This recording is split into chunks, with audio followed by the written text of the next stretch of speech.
Assalamu alaikum dear students, how are you all? I hope you will be also fine and enjoy your winter vacation. Okay, today our topic is Anbiya Karam अलैहि सलाम. हमारी Islamic का topic है बेटा अंबिया कराम अलैहि सलाम. ठीक है, आज हमने अपने अंबिया के बारे में पढ़ना है कि वो कैसे कैसे दुनिया में आए, कौन कौन से नबी आए, उनका पेशा क्या था, उन्होंने आकर किस चीज़ का हमें पैगाम दिया. ठीक है, सबसे पहले एक छोटा सा मुकालमा यहाँ पर दिया हुआ है जो कि एक मदर और उसके बेटे के बारे में बात हो रही है, डिस्कशन हो रही है. चलिए स्टार्ट करते हैं. अम्मी कुरान मजीद में तो बहुत सारे अंबिया कराम अलैहिस्सलाम का जिक्र है.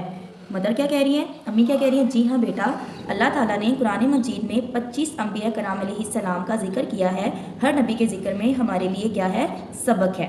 ठीक है, मतलब कि अल्लाह पाक ने 1,24,000 पैगम्बरों को जो है वो दुनिया पर भेजा, लेकिन कुरान मजीद में इतने 25 अंबिया कराम अलैहिस्सलाम का जिक्र आया है. ठीक है, नेक्स्ट है अल्लाह ताला ने इंसानों की रहनुमाई के लिए मुख्तलिफ ज़मानों में 1,24,000 अंबिया कराम अलैहिस्सलाम भेजे, जिनमें से 4 अंबिया कराम अलैहिस्सलाम पर कुतुब नाजिल हुई और कुछ अंबिया कराम अलैहिस्सलाम पर सहाइफ नाजिल हुए. सहाइफ बेटा छोटी छोटी किताबें होती हैं जिन्हें मतलब कि तहरीर की सूरत में होती हैं, मुकम्मल किताब की सूरत में नहीं होती. कुरान मजीद में कुछ अंबिया कराम अलैहिस्सलाम के वाक़यात हमारी रहनुमाई के लिए बयान हुए हैं. ठीक है, अब स्टार्ट करते हैं. उन्होंने आपके नॉलेज के लिए बताया है कि आप जानते हैं तमाम अंबिया कराम अलैहिस्सलाम बहुत ईमानदार और मेहनती इंसान थे. मीन के इंसान जब दुनिया में आता है तो बेटा आपको पता है ना कि हमें सर्वाइव करने के लिए, ज़िंदा रहने के लिए क्या करनी पड़ती है, मेहनत करनी पड़ती है. मेहनत करेंगे तो कुछ कमाएंगे, कमाएंगे तो कुछ खाएंगे और फिरेंगे. ठीक है, इसी तरह अल्लाह के जो नबी थे, अल्लाह पाक ने जो अपने अंबिया कराम अलैहिस्सलाम दुनिया में भेजे, वो भी मेहनत मुशक्क़त करके क्या करते थे, अपनी ज़िंदगी गुजारते थे. ठीक है, इसी तरह हज़रत मूसा अलैहिस्सलाम जो थे वो बकरियाँ चराते थे. ठीक है, ये उनका पेशा था कि वो बकरियाँ चराते थे. हज़रत दाऊद अलैहिस्सलाम क्या करते थे, लोहे से जंग की ज़रा बनाते. और ख़ातमुन नबिय्यीन हज़रत मोहम्मद रसूलुल्लाह सल्लल्लाहु अलैहि वसल्लम तिजारत के ज़रिए रोज़ी कमाते थे.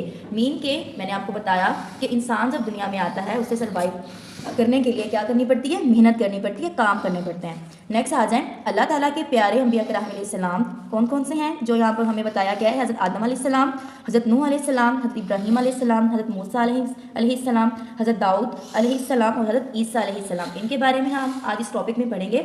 फर्स्ट ऑफ ऑल हमारे हैं हज़रत आदम अलैहिस्सलाम. ठीक है, आप अलैहिस्सलाम अल्लाह ताला के पहले नबी और दुनिया के पहले इंसान थे. तमाम इंसान हज़रत आदम अलैहिस्सलाम की औलाद है. जी बेटा, आपको पता है ना कि सबसे पहले अल्लाह पाक ने दुनिया में जिस इंसान को नबी की सूरत में भेजा वो कौन थे, हज़रत आदम अलैहिस्सलाम. और हम तमाम इंसान जो हैं बनी नूह किसकी औलाद है, हज़रत आदम अलैहिस्सलाम की औलाद है. ठीक है, नेक्स्ट आ जाए हज़रत नूह अलैहिस्सलाम. जी, आप अलैहिस्सलाम ने 950 साल लोगों को अल्लाह ताला का पैगाम पहुँचाया. आप अलैहिस्सलाम को आदम सानी भी कहा जाता है. मीन के 950 साल लोगों को अल्लाह ताला का पैगाम दिया तो उनकी एज भी इससे ज़्यादा होगी. ठीक है, नेक्स्ट आ जाए हज़रत इब्राहीम अलैहिस्सलाम. जैसे कि आपको पता है, आपने पढ़ा भी है, हज़रत इब्राहीम अलैहिस्सलाम जो हम सुन्नत इब्राहीमी ईद जो ईद उल अज़हा मनाते हैं तो वो इनकी याद में मनाते हैं. ठीक है, आप अलैहिस्सलाम के बेटे हज़रत इस्माईल अलैहिस्सलाम, आप दोनों ने मिलकर खाना काबा तामीर किया. ठीक है, आप हज़रत इब्राहीम अलैहिस्सलाम भी नबी थे और उनके बेटे हज़रत इस्माईल अलैहिस्सलाम भी नबी थे और दोनों ने मिलकर क्या तामीर किया था, खाना काबा. नेक्स्ट हज़रत मूसा अलैहिस्सलाम, आप अलैहिस्सलाम पर तौरात मुक़द्दस नाजिल हुई. जो किताब उनके ऊपर नाजिल हुई वो कौन सी किताब थी, तौरात मुक़द्दस. आप अलैहिस्सलाम ने मिस्र के लोगों को फ़िरऔन से निजात दिलाई. ठीक है, नेक्स्ट आ जाए हज़रत दाऊद अलैहिस्सलाम. जी, आप अलैहिस्सलाम को अल्लाह ताला ने अजीम बादशाहत अता की थी. आप अलैहिस्सलाम पर ज़बूर मुक़द्दस नाजिल हुई. ये वो किताबें हैं जो अल्लाह ताला ने इन नबियों पर नाजिल की. हज़रत मूसा अलैहिस्सलाम पर तौरात और हज़रत दाऊद अलैहिस्सलाम पर ज़बूर. नेक्स्ट है हज़रत ईसा अलैहिस्सलाम. आप अलैहिस्सलाम की दुआ से बीमारों को शिफा मिल जाती थी. आप अलैहिस्सलाम पर अल्लाह ताला ने अंजीर मुक़द्दस नाजिल की. आपको पता है अल्लाह ताला ने अगर इस दुनिया में नबी भेजे तो उन नबियों को मौज़ात भी अता किए, जिस तरह उनकी दुआ से बीमारों को शिफा मिलती थी. ठीक है, नेक्स्ट आ जाएं ख़ातमुन नबिय्यीन हज़रत मोहम्मद रसूलुल्लाह सल्लल्लाहु अलैहि वसल्लम जो कि हमारे प्यारे नबी, आखिरी नबी हैं, उनके बारे में डिस्कस करते हैं. ख़ातमुन नबिय्यीन हज़रत मोहम्मद रसूलुल्लाह अल्लाह ताला के क्या हैं, आखिरी नबी और रसूल हैं.